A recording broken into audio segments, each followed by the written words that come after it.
We took care of his stupid bitch wife. So you took care of his stupid bitch wife? Yeah. The film opens showing us Mexico. Here, we observe a narcotics factory producing substances on a massive scale, and from this location, narcotics are distributed worldwide. These operations are expanding so rapidly that the DEA is now fixated on them. They constantly strategize about how to apprehend all these individuals. Meanwhile, we observe a man, Memo Lucero, hosting a very large party. All the territories where narcotics are distributed in America, Memo manages all that activity. Then we observe the DEA officers. Here is an officer, Sean. Sean was previously a criminal, but after some time, he connected with the police. Since that time, he has been employed by the DEA. His partner also works with Sean, named Dimitri. These two are the top agents at the DEA. They assemble their team and begin planning to raid Memo's party. After some time, they arrive at his house. They start deploying smoke grenades from every direction and neutralize everyone one by one. As soon as Memo learns of this, he begins to flee, but the DEA agents are pursuing him. He evades all the agents, gets into a car and speeds away. But Sean isn't going to let him go so simply. He continues running, and Sean remains behind him. After a short while, he neutralizes all his crew members and apprehends Memo. Then all the remaining officers arrive.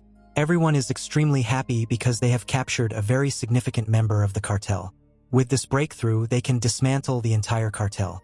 When the head of the DEA arrives here, he commends Sean, stating his work is exemplary. He has accomplished the most significant task for the DEA. Everyone takes Memo and departs, and Sean returns to his home, to his wife, whose name is Stacy. Stacy is extremely happy to see Sean. The following day, we observe the DEA's interview. In front of the media, they confidently state that soon they will dismantle all the cartels. Then we see Mexico. Here, we observe a gangster named El Diablo. He is aware that Memo has been incarcerated. All his strongholds in Mexico. He begins seizing all the strongholds one by one and starts eliminating all of Memo's people so that he can control the entire cartel. This news spreads widely. We see Memo in a US prison. He learns about this, that El Diablo is seizing his strongholds. He will soon control the entire cartel. Memo dislikes this situation intensely because, this way, his name and influence will be completely erased. Then he contacts his man Ramon and instructs him to resolve everything as quickly as possible. Then Memo contacts his other associate, named Mateo. He also instructs him similarly, so he tracks El Diablo and neutralizes him. Then El Diablo's organization finds out about this. We see a member of his organization who is a woman. Her name is Marta. Marta goes to Ramon and shoots him. El Diablo wants no risks. He intends to seize the entire cartel. During this time, we see Sean. There is a celebration at his house. Everyone is celebrating. Then the DEA arrives and informs him that someone has eliminated Ramon. This signifies a new gang is emerging. These people speak with Sean, saying they must act soon. But Sean is preoccupied with his party. He says that they will address these matters later. Then Sean's other friend arrives here, whose name is Big Sexy. When Sean was a gangster, Big Sexy was his associate. Meanwhile, we observe Mexico. Memo transfers all his assets over to El Diablo to his warehouse. El Diablo has also partnered with an American gangster whose name is Slayton. Slayton is now going to oversee all the operations in America. Slayton will handle all the risks that might come his way. Slayton promptly calls his associate and instructs him that they must eliminate Sean as quickly as possible. He could become a danger to them later. Eliminate him. Then these three individuals go to Sean's house at night and begin firing at him indiscriminately. Sean takes this bullet, but Sean was also prepared. He draws his firearm and shoots these three individuals. After a moment, he neutralizes two people and he also wounds the third, but he is still breathing. Then Sean runs towards him. Sean is terrified. Still, he questions this man, asking who sent him here. But before this man could say anything, before that, he perishes. Then Sean recalls that Stacy was also with him. He rushes to Stacy. He sees that Stacy has been struck by many bullets. She is in a terrible state. Then he attends to Stacy and quickly calls for an ambulance. Then time begins to elapse, and we observe the scene 7 days later. When Sean regains consciousness, after regaining his senses, Sean learns that Stacy perished 1 day prior. The doctors were unable to save her. Her condition was extremely severe. After hearing this news, Sean is shattered. and he attempts to leave the hospital. But Davmitry restrains him and makes him rest, explaining his condition is not stable. After a few days, when Sean's condition improves, then Davmitry takes him to Stacy's grave. After seeing his wife's gravesite, Sean begins to weep, and he starts to live in isolation. Now he has no interest in speaking with anyone. But as time passes, Sean's sorrow transforms into rage. Now he must get justice for his wife, whatever it takes. He cannot remain inactive. Immediately, he visits the jail to see Mimo, and demands to know why he did this. But Mimo reveals nothing. After a moment, Sean sits there and gives him a cigarette. Mimo speaks after smoking. "If I intended to harm you, I would have done it much earlier. After arriving in jail, I would never target you, because I was much stronger outside the jail." Sean also recognizes the logic in this. He realizes that no one from the cartel targeted him. It is an outside party. He comes back and speaks with Davmitry. Then Davmitry suggests, "If you need to know about an outsider, then you must visit Big Sexy." Big is still operating as before. He has knowledge about all the people on the street. Sean now visits Big and explains everything. Big says that they will need to question all the dealers individually. At night, they venture into the streets. Big has also brought along a dog, which can detect narcotics. While they are searching, then the dog approaches a car, which contains a large quantity of narcotics. Sean goes to open the trunk.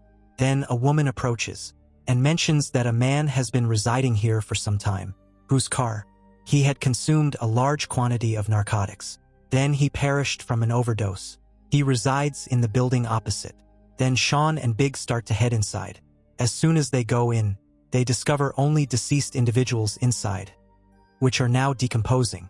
Sean observes something written on one body. Then he realizes that perhaps El Diablo might be involved in this. He has eliminated all these individuals, but now Sean needs to find the rest. Before that, someone starts firing at them from above. For a considerable time, bullets are exchanged here. But in the end, Sean apprehends a man and begins questioning him. But this boy doesn't reveal anything initially. Then Sean retrieves his firearm in anger and declares that if he doesn't provide any information, then he is useless to anyone. "I will end you." Then he begins to talk. He says that there is a man named Slayton here who is managing the entire operation in America. He is associated with El Diablo. He can provide the remaining details. After hearing these things, Sean alerts the DEA and turns this boy over to them so they can extract the remaining information. Now they possess the name Slayton. Davmitry and Sean both begin tracking him. Slayton operates a salon here. Everyone believes this is his enterprise, but Sean knows the reality. One day he confronts Slayton and starts questioning him, but Slayton reveals nothing. He acts as if he is unaware of anything. Then Sean becomes angry and he moves to assault Slayton, but Davmitry steps between them and separates them, and Slayton gets away very easily. After leaving here, he visits his friend's house. He drinks with him, and ultimately he neutralizes him.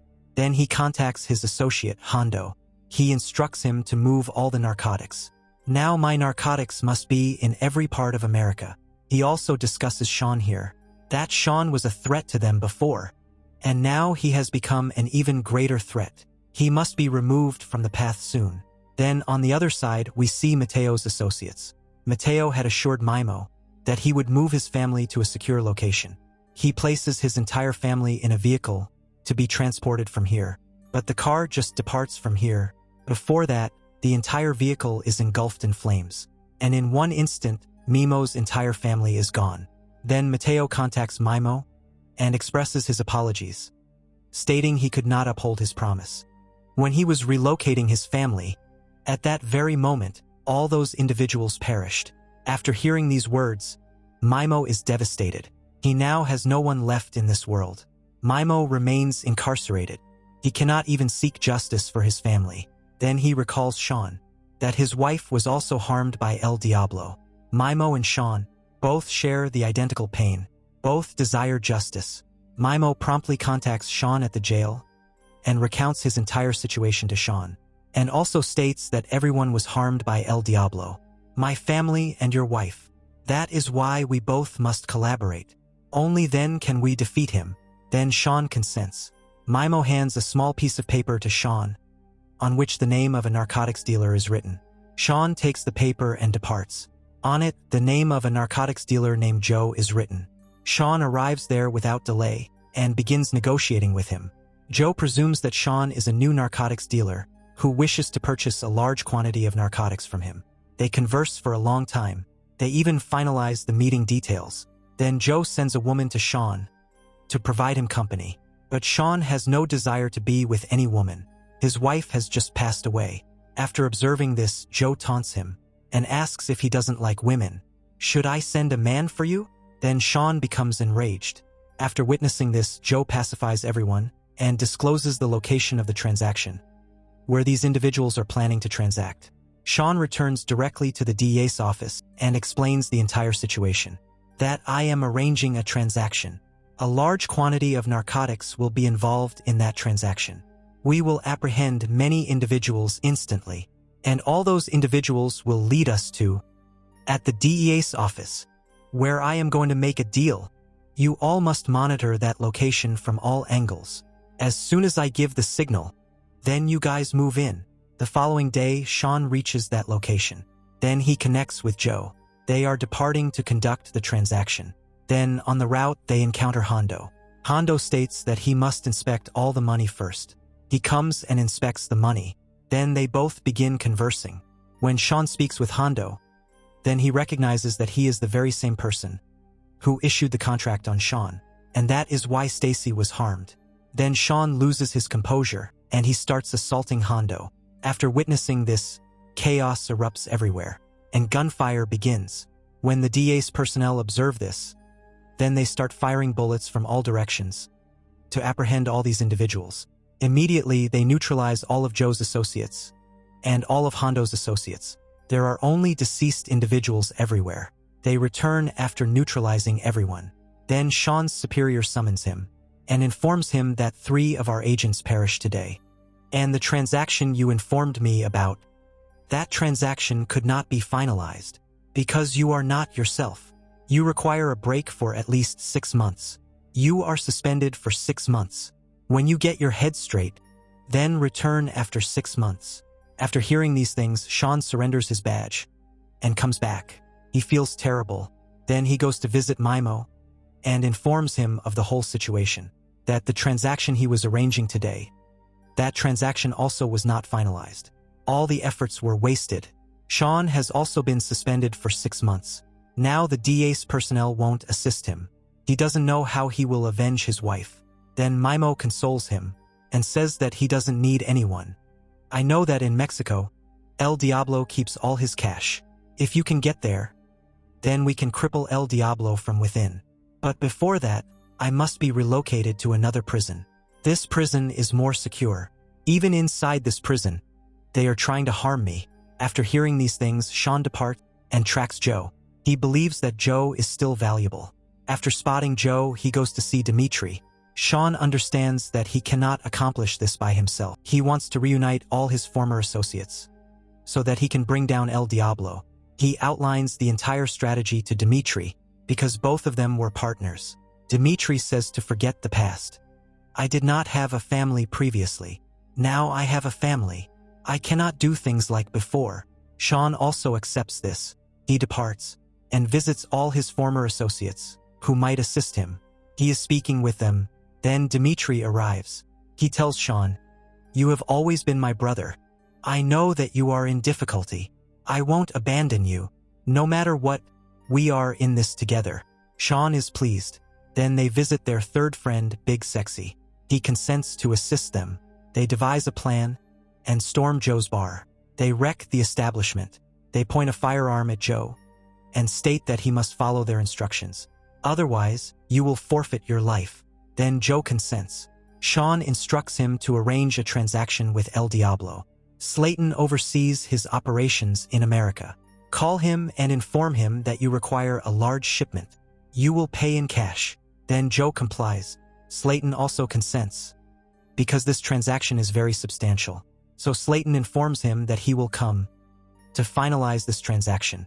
The next day, Joe reaches the meeting point where this transaction is scheduled to occur. Slayton also arrives via a private jet with all the narcotics. But when he goes to open the car for the payment, then he sees Sean inside. Sean points a firearm at Slayton. All these individuals begin to intimidate him. Sean excavates a grave here and places Slayton inside. Then these individuals start shoveling dirt. If Slayton doesn't cooperate and doesn't reveal El Diablo's location, then they will bury him alive. Slayton insists that he has only ever spoken to him via phone. I have never met El Diablo. Then Sean also accepts these words. He instructs Slayton, you must perform our final task. With all this money, you will travel to Mexico, to El Diablo. Then Slayton consents. He loads all the money onto his aircraft. But concealed within the money, he has placed a tracking device so that he can monitor where all this money is transported. After some time, Slayton lands in Mexico. But as soon as he emerges with the money, El Diablo's associates neutralize him. He was arriving very late. That's why. Then they take all the money and proceed to El Diablo. Sean begins tracking the money with his friends. After a short while, these individuals arrive at El Diablo's headquarters. They neutralize the guards outside and head inside. As soon as Sean gets inside, he sees the face of El Diablo. Then Sean discovers that this is Mateo, who orchestrated a deception, and using a new identity, he was managing all these operations. Then Sean confronts Mateo. Why did you do all this? Mateo replies, because of Mimo. Mimo is the architect of all these events. He manipulated you so that you would request his transfer from one prison to another. When he was being relocated, then Mimo must have escaped. He manipulated you. After hearing all these things, Sean becomes enraged. But before he does something, people apprehend Mateo. Then Dimitri arrives here and starts firing. These people begin neutralizing all of Mateo's associates. When Mateo observes all these events, then he starts to flee. He reaches a tunnel where there is a large amount of water so that he can escape underwater. But Sean is also pursuing him. As soon as Mateo spots Sean, he shoots him in the leg. Still, Sean does not release him, and in the end, he neutralizes Mateo. Then the following day, we see in the news that Mimo has escaped. But Sean will not let Mimo go so easily. Sean knows where Mimo's hometown is. After a few days, he arrives in his hometown. He sees his associates everywhere. After a short while, he reaches Mimo's residence. Sean wants to harm Mimo. Then his quest for justice will be finished. But Sean understands that if he harms Mimo instantly, then Mimo's end will be simple. The greatest retribution for Mimo would be that he is placed in prison, and he perishes in suffering. As soon as Mimo sees Sean, he is astonished. He realizes that something is about to go wrong. But Sean masters his rage and does not fire. He retrieves the handcuffs from his pocket and places them on Mimo's table. Then DEA agents encircle this location from all sides. One by one, they start apprehending all of Mimo's associates. In the end, Mimo is also apprehended. Now Mimo is going to spend his entire life in prison. Sean's justice is complete. After returning, he visits his wife's grave. He knows that whatever he does, Stacy is not going to return. He has lost her permanently. He sits here by his wife's grave. Dimitri is waiting for him outside. With this, the film concludes. So friends, our today's video concludes here. If you enjoyed our video, then like it, share it, and subscribe to the channel. Thank you.